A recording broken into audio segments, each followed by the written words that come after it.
শুভ সকাল সবাইকে। কেমন আছো সবাই? আশা করি ভালো আছো, সুস্থ আছো, সাবধানে আছো আর আমরাও ভালো আছি। তো আজকে হচ্ছে রবিবার আর সকালে বানিয়েছি হচ্ছে রুটি আর হচ্ছে সিমাই। তো ভেবেছিলাম ভাতই রান্না করব, কিন্তু ভাত আর রান্না করিনি, সিমাই ছিল। তো সেই জন্য সিমাই আর হচ্ছে রুটি বানিয়ে নিলাম। আর ভাই তো বাড়িতে নেই, ভাই হচ্ছে গেছে কাজে। তারপরে এই যে ভাইয়ের ঘরটাকে একদম ঝেড়ে মুছে একদম পরিষ্কার ঝকঝকে করে নেব। কারণ যেদিন শ্বশুরবাড়ি থেকে এসেছিলাম সেদিন তো আমাদের ঘরটা ঝেড়েছিলাম, তোমাদেরকে আমি দেখিয়েছিলাম। আর এই ঘরটা কিন্তু ঝাড়া হয়নি। তো সেই জন্য আজকে এই ঘরটা একদম চকচকে করে নিব।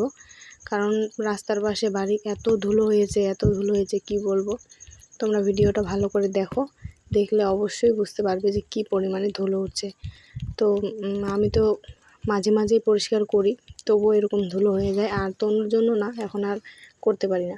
নাহলে কিন্তু আগে সবসময়ই ঝাড়া মোছা আর কি করতাম। তো যাই হোক, ঝাড়ার আরেকটাও কারণ আছে, মানে ঘর ঝাড়ার আরও একটা কারণ আছে। তো সেটা তোমরা হচ্ছে কালকের ভিডিওটি দেখতে পাবে, কালকের ভিডিওতে। সেটা আমি আর এখন জানাচ্ছি না তোমাদের। তো যাই হোক, দেখো এখানে আমার ঝাড়াঝাড়ি করা হয়ে গেছে, সব কিছু মোছা হয়ে গেছে। তারপর সুন্দর করে এভাবে সাজিয়ে রেখেছি।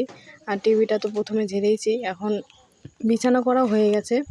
অনু এই যে স্নান করলো, এখনই স্নান করে জামা পরছে। তারপরে শুরু ছিল ঘরটা আর কি ঝাড় দেওয়ার। তো তার আগে এই যে এখানে দেখো আমি বালিশগুলোকে শুকোতে দিচ্ছি। এই বালিশগুলো না সেরকম একটা ব্যবহার করা হয় না, মানে যখন ওই আত্মীয় আসে তখনই ব্যবহার করা হয়। তো বাইরেই আর কি থাকে, তো সেই জন্য ওখানে কিন্তু অনেক আরশোলাও থাকে। তো সেই জন্য রোদে দিয়ে দিলাম, আর রোদে দিয়ে একবারে ওগুলোকে আমি শোকেসের মধ্যে ঢুকিয়ে রাখবো।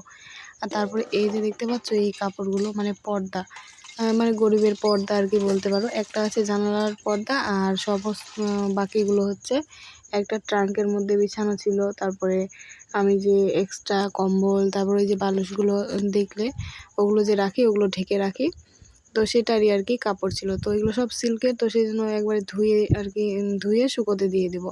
আর এগুলো বেশি ময়লা তো হয়নি, ওই ধুলো পড়েছে। তো সেই জন্য একবারেই কেচে দিচ্ছি, কেচে একদম শুকোতে দিয়ে দিব, তাহলে তাড়াতাড়ি শুকিয়ে যাবে।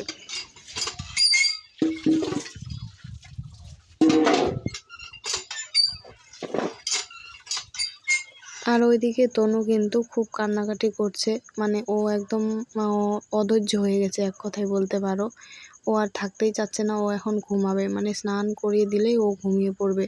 তো স্নান করার জন্যই কিন্তু এরকম কান্নাকাটি করছে, মানে অনেকক্ষণ থেকে আছে। তোমরা তো ভিডিওর মধ্যে খুব অল্প সামান্যই দেখতে পাচ্ছ, কিন্তু এই কাজগুলো করতে আমার অনেকটা টাইম লেগেছে। তো সেই জন্য ওও কিন্তু বিরক্ত হয়ে গেছে।